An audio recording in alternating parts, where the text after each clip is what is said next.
one, I hope you guys like the last few of these. We keep on going. We're gonna jump into. Joe has a different Okay. copy of this, but it's Okay. 12 Okay. Years of Hell. So show everyone your. So see, there's two different covers. It's the same book. And let me explain. Keep And that this one up, is Joe. No, for a keep. special person. Well, no, keep. Yeah, it's more personal, but keep the cover up. Let me explain that cover. So up a little bit higher, a little bit higher. Okay, so at the bottom, right there, well, at the bottom, where my name is, that is my mom and dad's grave site. So my dad was in the Cayman Islands when he died, and or we were on vacation. Mind you, that's part of the story. That's the first chapter is my dad's death, and then my mom died. But my dad, part of our religion, would not allow my dad to travel more than 100 miles after he died, and so he is buried in Miami. And so, but my mom is buried in Asheville, North Carolina. So that's the reason why their headstone is together, is because my dad, for our religion, was not allowed to be buried, wasn't allowed to travel over 100 miles. So he's in Miami, while their headstone is together in North Carolina. And that is why that right there is that picture right there. All right, with no further ado, random page.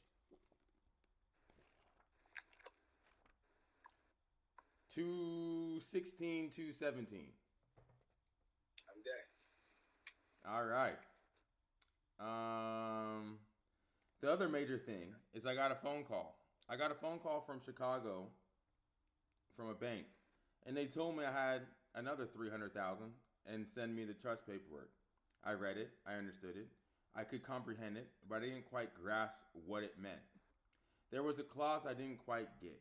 It said, how was he able to show he's responsible with the money that he has? There's a reason why I say that and explain why in just a second. So as an 18-year-old who has never seen money before, because I went to boarding schools and institutions at 12. To give an example of how foreign the regular world was, the first trip I took to California, my friend's mom let me use her car. I almost ran out of gas because I couldn't figure out how to pump gas at the station. I was at the gas station watching other people to learn and understand the process of pumping gas. Like every other normal kid, I knew Christmas, gifts, and I knew the concept of money, but I did not know how hard it was to obtain money. I didn't understand the working class. I had been in programs, food was provided for me, shelter was provided for me. I didn't know I was paying for it. I found out when I was 18 years old. Everything I just explained to you, I had paid for. So I got to pay for Cascade, I paid for Sea-Doo, I paid for this, I paid for that. I got mental handicaps a little bit right now, and hey, I paid for it. Paid for it. So there you go. So I mean, I wrote it, so I know what goes on in the story. But of that right there, is there anything? I mean, you didn't learn anything. Well, you might have learned something. I don't know. And there's one question I have for you from what you read, right? Mm-hmm. Now it says there was a clause I didn't quite get. It said, how has he been able to show he's responsible with the money he has? And there's a question mark. How are you able to show you're responsible with the money you had? Because look at you right here. At the age of 18, you're having 300,000 USD. How are you able to show you're responsible for that? No, no, no, no, no. You misread that. So the and another 300,000. So I was given 300,000, but on this 300,000, there was a clause that said, um, how does he manage the other money that he has? And I didn't quite get that when I was given the money at first. So I kind of figured, all right, if anything happens, I can go. If I lose all this money, it's fine. I have this extra money, and I'll be much more meticulous with this second amount of money. But I didn't read that, so when I went through the first amount of money very fast, and I was like, well, I need the money now. They're like, yeah, that's not how it works. It's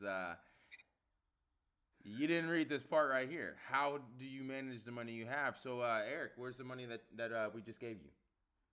And give us a list of every penny that you spent, and show us where the money went. Yeah, because a lot of it, was spent on having fun, right? And I couldn't account for a lot of it. I could account for some, but I could not account for a lot of it. So with that, then I mean, I you have to read more of the story, but that's kind of what happened. But I kind of my family knew what was gonna happen. I mean, I could have, if me looking back, I could have told you what was gonna happen. I had no concept for money. I didn't know anything.